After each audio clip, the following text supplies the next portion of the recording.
పక్కా కొలతలతో టమాటా, పండుమిర్చి పచ్చడి ఇలా పెట్టుకోండి. టేస్ట్ చాలా బాగుంటది.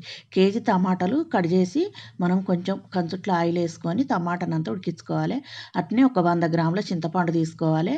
మనం సాల్ట్ వచ్చేసి 200 గ్రాములు తీసుకొని తీసుకొని మనం కొద్దిగా పసుపేసి టమాటాను ఉడికించుకొని పక్కకు పెట్టుకొని, ఇప్పుడు మనం ఇవి ఆవాలు, జీలకర్ర, కొంచెం ధనియాలు, మెంతులు ఏసి మనం ఏంపుకొని అచ్చుతో పొడి చేసుకున్నాక దాన్ని పక్కకుంచుకొని, మనం పండుమిర్చిని చిన్నగా కట్ చేసుకొని దాన్ని మిక్సీ పట్టుకొని మనం ఉడికించుకున్న టమాటాస్తో పట్టుకొని అంతా ఒకే బౌల్లో వేసుకొని అంతా ఒకసారి కలుపుకొని మనం పట్టుకున్న పొడుసు వేసుకొని కలుపుకోవాలి.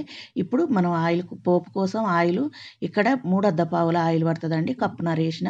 ఇప్పుడు ఆవాలు, జీలకర్ర, మెంతులు కొన్ని ఎండుమిర్చి, కొన్ని ఎల్లిపాయలు వేసి పోపు వేగినాక స్టవ్ ఆపుకొని మనం ఎల్లిపాయలు ఒక 150 గ్రాముల దాకా ఎల్లిపాయలు తీసుకోవాలి.